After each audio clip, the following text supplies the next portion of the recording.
Well, welcome to your last chapter in our Organic Chemistry 1 course. This is Mrs. Hansen. We're going to share some selected topics out of Chapter 13, focusing on ethers. Oh, and I'll mention a little bit of epoxides at the end of our last lesson, but that is the only part of the chapter we're going to be pulling out.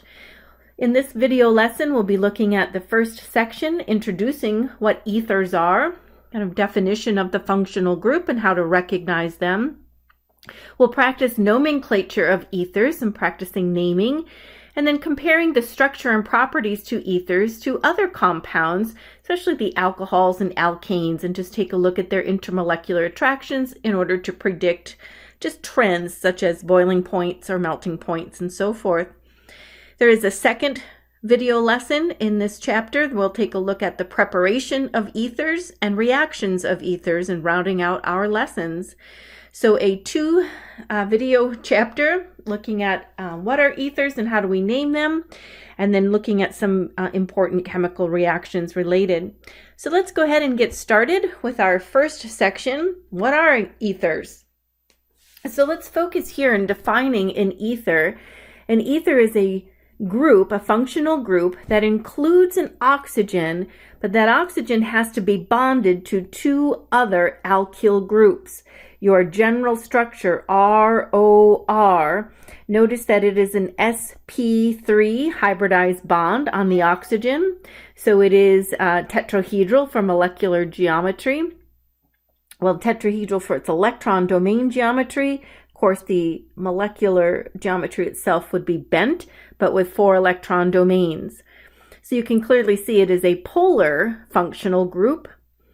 Now, just to stress what the R's can be, the alkyl group, when you hear that name alkyl, it refers to an alkane, typically missing one hydrogen, simply because that's the site of attachment.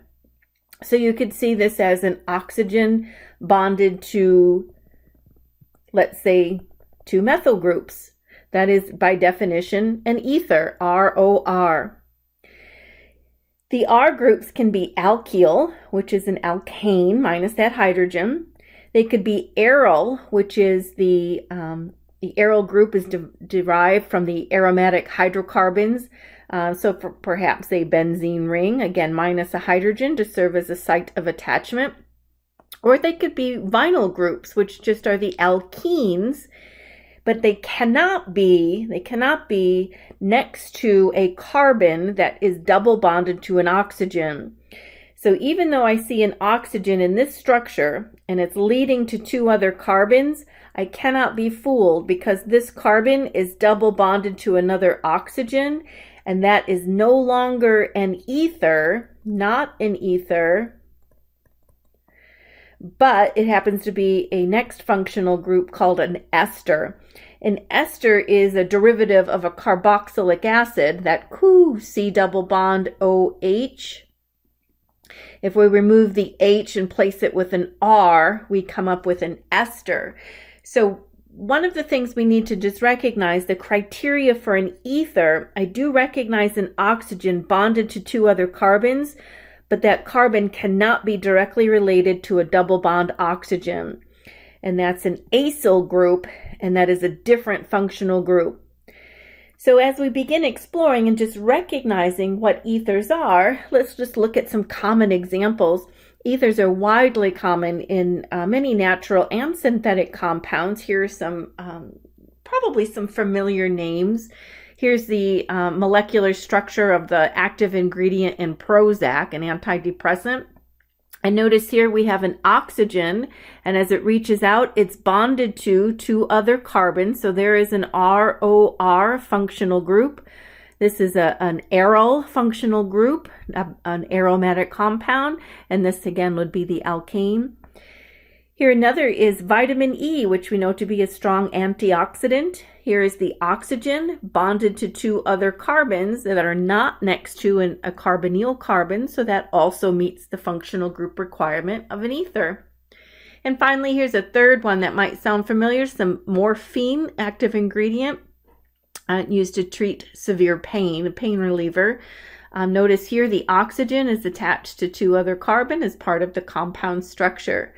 So just looking at some very familiar ethers that we find in many natural or synthetic compounds. ROR is that characteristic functional group we're looking for. Now, when we go to name ethers, really we have two different methods, and IUPAC allows for both methods to be absolutely correct. The first of these methods is using a common name, and we just really want to emphasize that this is for simple ethers made of small, non-complicated chains. Non-complicated would mean no chiral centers or, just something that's very easy to name quickly. So for instance, if I look at an ether and I can quickly name the small substituent groups, a common name works quite well. We simply name each of the R groups, is it methane, ethane, propane, butane, and so forth, arrange them alphabetically, and end it with the word ether. So with this example, I notice that the ether linkage is the oxygen in red. To one side has a 2-carbon chain, and on the other side we have a 1-carbon chain. The prefix for a 2-carbon chain is ethyl. The prefix for the 1-carbon chain is methyl, and we just list those alphabetically: ethyl, methyl, ether. Those are 3 separate words. Easy enough, isn't it? Here we have a tert-butyl. So notice this is a 4-carbon chain with 3 methyl groups coming off of that center carbon. So we know that to be tert-butyl. And on the other side is a 1-carbon chain. When we alphabetize, we do not use the tert, but we go by butyl, then methyl, then the word ether. So notice these are just simply unsymmetrical ethers. List each substituent group either side of the oxygen in alphabetical order and let the reader know it's an ether by stating so at the end.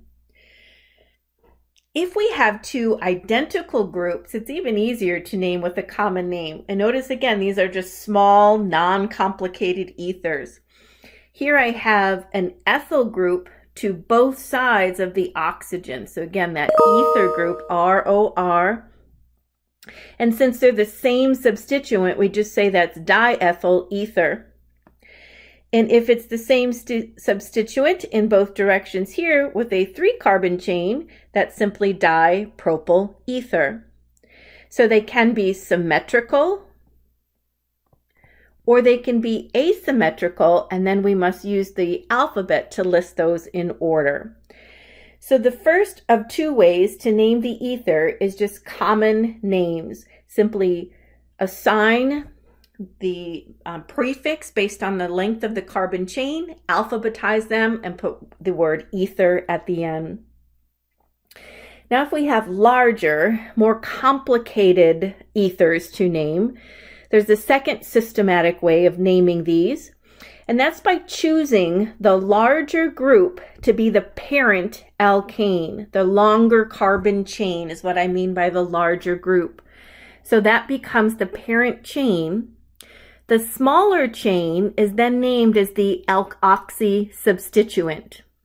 So for example, here we have a carbon chain here. Let's kind of get an idea of what we're looking at. Notice here, this is the, I'll just make this red because it's been red. This is the ether linkage. On one side, we have a 2-carbon chain. And on the other side of the oxygen, we can count that there's a 5-carbon chain. With the 5-carbon chain, we know that that, of course, is the longer chain, so that now the root word becomes pentane. This would become the parent name because it's the longer chain. And that means the 2-carbon chain becomes a substituent group, and we just put F and then the little lending here, oxy, to let you know that there's an ether linkage. We also need to let you know where the ethoxy linkage is, and that's at carbon 1 on that straight chain. So for example, what if, just to say, another situation, what if I had a carbon chain, That's kind of a lazy little, let me make that a little clearer, sorry. I'll make sharper edges. And let's say we had, a group coming up here. Just to kind of give an idea that the longest carbon chain may not put the group, the oxy group, at carbon 1, but it may indeed put it as a substituent at a different location. So again, here's the ether linkage. There are 2 carbons to the left side, so that is going to be a substituent called ethoxy. And then notice that it is at carbon 2 this time that the ethoxy is attached, and this time it's attached to a 6-carbon chain, so it would be 2-ethoxyhexane, and so forth. So this one might have been misleading because it was directly attached to carbon 1, but the substituent could be attached to any of the carbons in that longer parent chain. Let's take some examples and just work through them together. Take a moment and draw this on your notes, and we'll just practice both ways. So again, I recognize, and I'll just highlight this as an ether linkage. The ether tells me that there is a carbon attached to the oxygen in both directions. On one side, we have a methyl, and on the other side, if we name this as a common name, let's just make, because this could go either way. This is a simple enough little ether. We could have a common name and then a systematic name. The common name, and I'm just labeling each side of the oxygen. The Me stands for a methyl substituent group. And when we name this benzene as a substituent, it's called phenyl. Listing those in alphabetized order, I know it worked out for me, methyl, phenyl, and then the last word, ether. So there's its common name. Just simply looking at each one of those, in alphabetical order, list the substituents. Well, we could have an IUPAC or a systematic name as well, in which we find the longest parent chain and name it as the parent. Well, in this case, the benzene ring is the longest carbon chain, so it becomes the parent name, and here we see benzene. That's going to be the last part of the structure's name. And then we're just told to name this as a methoxy substituent. So here I have methoxy benzene. And I don't need a number on that benzene ring. There are no other substituents, so we already assume that we know it's at carbon 1. So just kind of sharing that strategy again, a common name, we listed the substituents in alphabetical order and then put the word ether after it, methyl, phenyl, ether.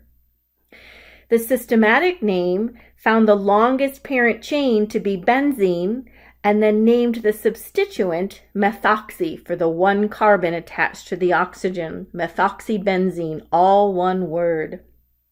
How'd you do? This takes just a little practice. Let's try some more. We're just really doing some from your homework. Here's another one. Why don't you pause the video, draw the structure, and try to name that, and give yourself a chance to work through, and then when ready, come back and see how you did.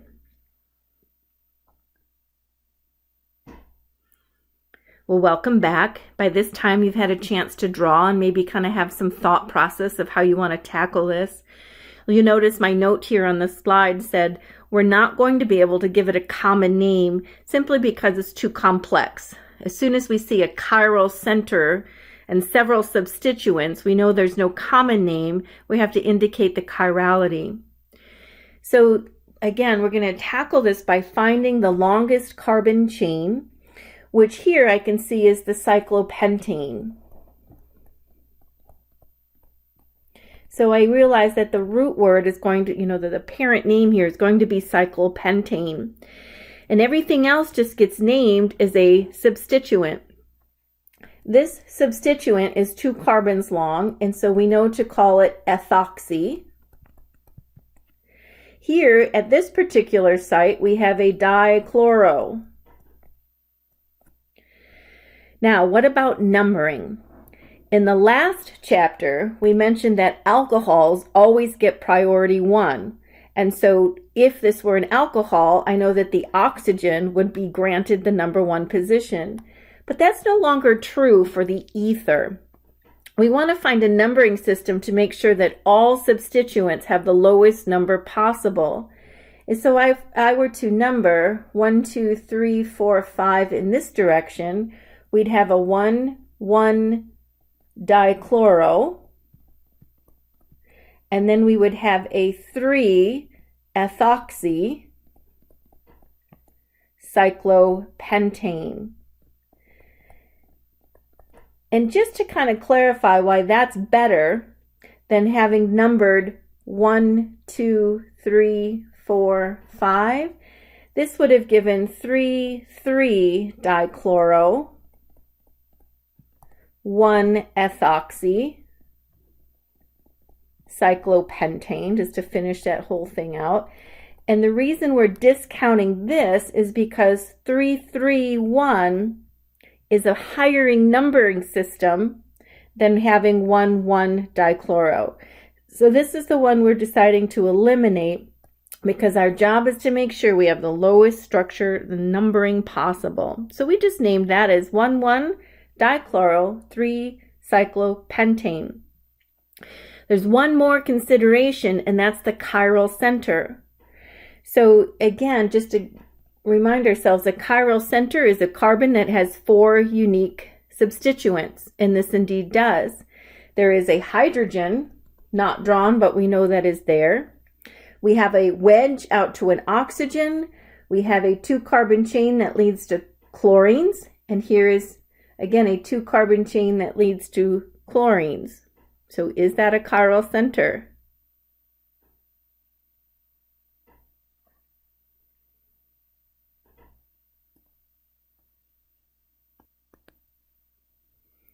And yes, indeed, we can see it is a chiral center. There's 1 carbon leading to the chlorine. Here, there's 2 carbons leading to the chlorine. So they are not the same length chain. Therefore, it's a chiral center. Okay, so that's clarified. Let's just kind of redraw to make this a little bit cleaner. We have a cyclopentane. And knowing that we have a oxygen and a couple of chlorines here, just to assign priorities. Of course, oxygen would be of highest priority. The carbon that is leading directly next to the carbon with 2 chlorines would be second priority. And the third priority would be the carbon that has a carbon before the 2 chlorines. So we have a priority here in twisting this direction, which is clockwise, which we know to be an R configuration. And no need to flip because the hydrogen is a dash. It's a behind. The lowest priority is in perfect situation to have this as an R center. So to kind of clarify, the last thing we need to do is to let you know that there's an R chiral center. And we'll just denote that right at the top of the name there. So putting that all together, just to kind of see that all worked out, we know that we had a chiral center. We decided it was spinning R. We used the parent name of cyclopentane. We choose the more complex group as the parent, always making sure to give the lowest number possible, deciding that 113 was lower than 133. And that's how we decided that the carbon with 2 chlorines had to be carbon 1. When we named that 1,1-dichloro 3-ethoxy cyclopentane. And the last thing we did was to consider the chirality and worked through together, noticing it was a clockwise spin. So the R configuration, dash 1,1-dichloro 3-ethoxy cyclopentane. These just take a little practice and you'll have them down. I'd like to do maybe one more, 2 more. We'll see how our time is going in the lesson. These are your homework, so the more that you like to just practice and come back to check, that's fine with me. We can have another opportunity to do an IUPAC name for each of the following compounds. This is very similar to one we just drew. We have a cyclohexane as the parent chain. The longest carbon chain is a cyclohexane. Here we have an interesting situation. How do we go about numbering this? If I start with number 1, 2, and I continue around, our numbering system would be 1-ethoxy, and then we would have a 2-methyl, and then we could see that as cyclohexane.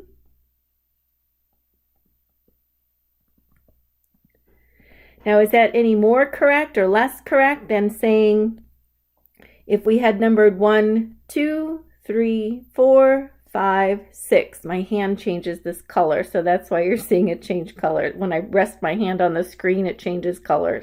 Sorry if that's distracting. If we had numbered in the opposite direction and made the methyl, we would end up writing, still alphabetical, 2-ethoxy, 1-methyl cyclohexane.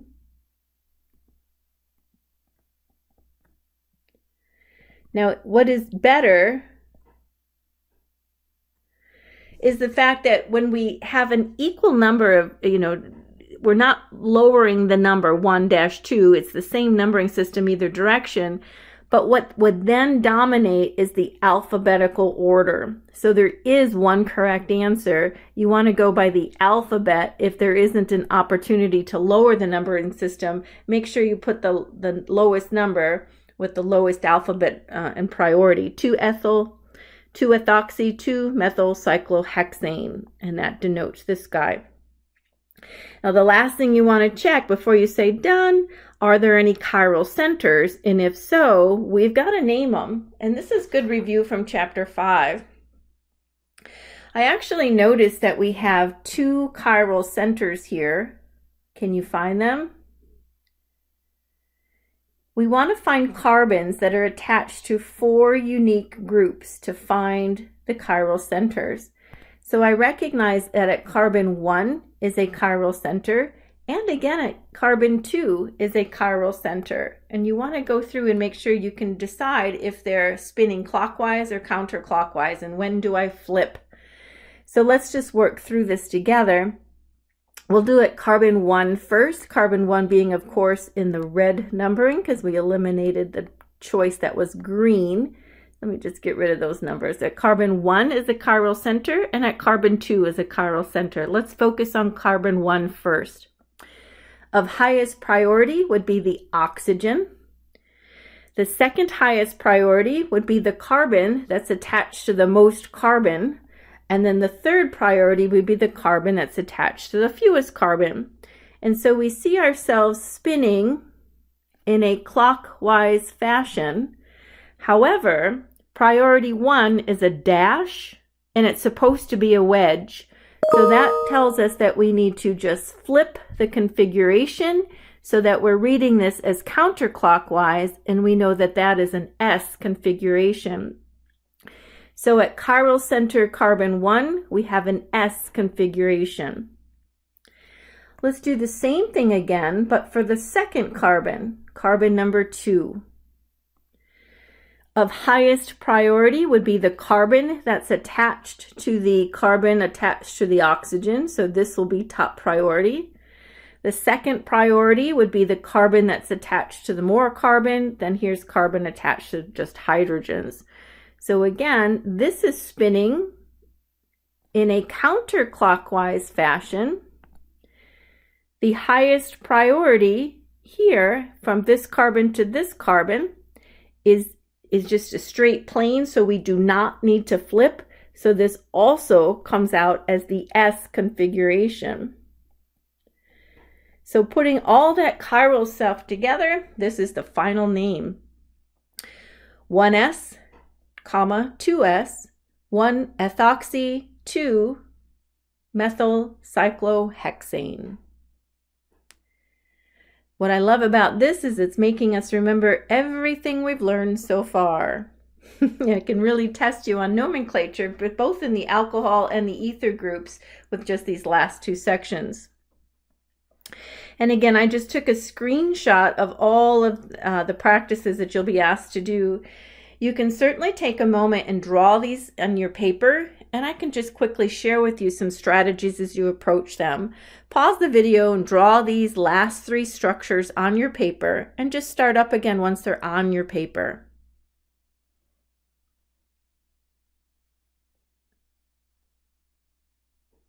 Okay, welcome back. Let's take a peek at what is listed as letter B and just see how you did. Give yourself some feedback as you practice naming.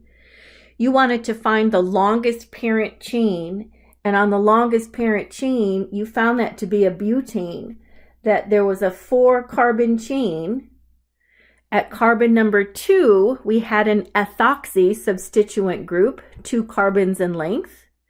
And we noticed that there was a chiral center involved at carbon number 2 as well.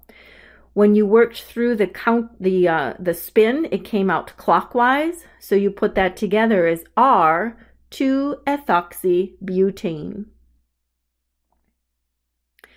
If you're ready to check the next, let's do it. Here was your next structure. You had a benzene ring and then 2 methoxy groups hanging off of that. So just naming that with a systematic name with 2 ether linkages. The parent, of course, is the longest chain, which would be benzene. 2 identical substituents, so we'll just say 1,2 dimethyl oxybenzene. And there are no chiral centers to have to worry about here, so that's good. And when you're ready, let's just check the last one you had drawn. Give yourself feedback with this. With this particular structure, maybe I'll erase this and we can kind of talk through this together. You found the longest parent chain to be an alkene, and when you numbered, you found that to be a 5-carbon chain. At carbon number 2, you saw an ene, the double bond. So now I'm noticing the parent name will be 2-pentene. There were 2 substituents.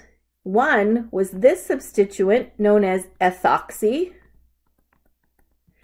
And here, this is known as methyl. So at carbon 2, there was an ethoxy, and at carbon 3, there was a methyl group. So we needed to alphabetize the 2 substituents. Ethoxy comes before methyl in the alphabet. So as we're looking at 2-ethoxy, 3-methyl, 2-pentene, putting all those together. And the final thing, did you remember to consider stereochemistry? And that was the part where you had to decide, based on seeing a double bond, is this an E or a Z configuration? So that's where I just draw a line through the double bond and see what priority lies on either side of the double bond. The highest priority in this particular carbon would be the ethyl over the methyl. And on this side, let's just make sure we see this is of higher priority. More carbon is of higher priority, so ethyl over methyl. And on this side, this carbon, it has a methyl and then the ethoxy.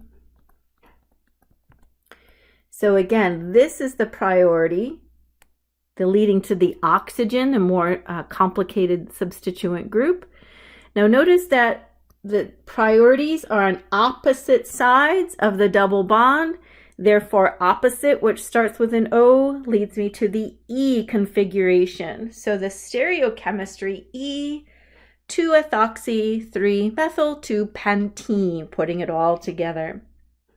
I encourage you to just practice that nomenclature. It will appear on your exam, and it's a good way to just get all nomenclature reviewed in preparation for the final.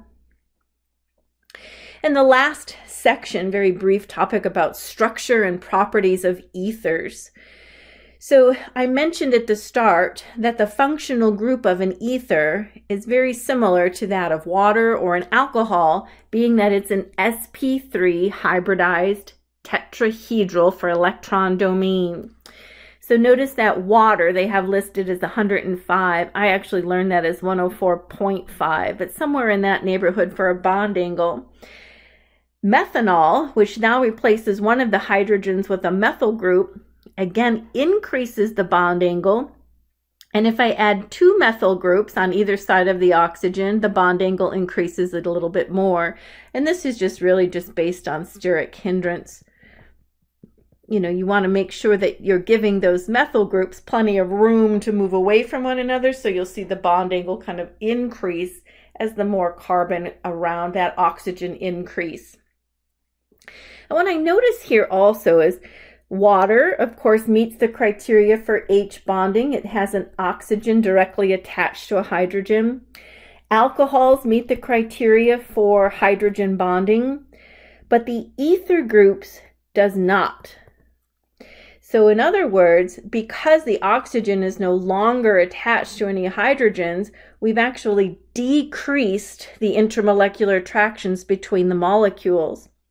So alcohol with alcohol, this is our OH group for an alcohol, you can see a very clear intermolecular attraction of your H bonding that creates a very strong intermolecular attraction, very sticky molecules. Therefore, it takes even greater amount of energy to force them to boil. High boiling points for alcohols. But if I compare that to an ether cannot set up. If I had an ether, let's say ROR, sitting next to another ether, ROR, there are no hydrogen bonds available from ether to ether. It can receive a hydrogen bond if I had an alcohol. You know, if there is a hydrogen from a solvent, let's say, there can be an attraction between an alcohol and an ether, but there is nothing available for that same criteria for ethers together.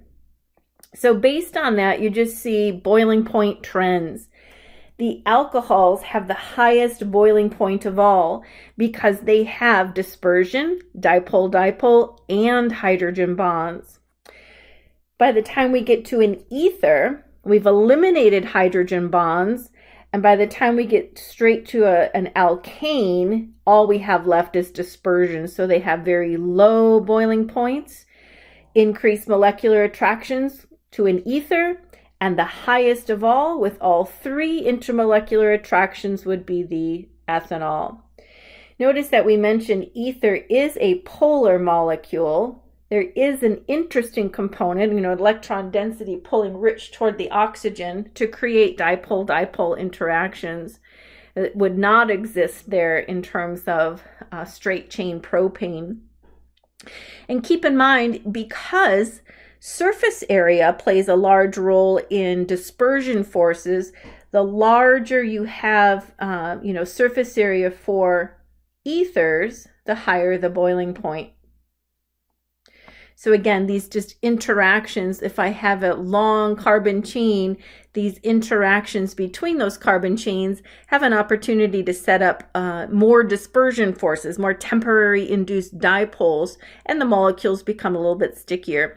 Remember also that the larger the ether, the heavier it is in terms of molar mass. And again, it just takes more energy to cause that to rumble and get to the boiling point, the heavier, longer chains. And that takes us to the end of our first lesson. In your next video, we'll talk about preparation and reactions of ethers.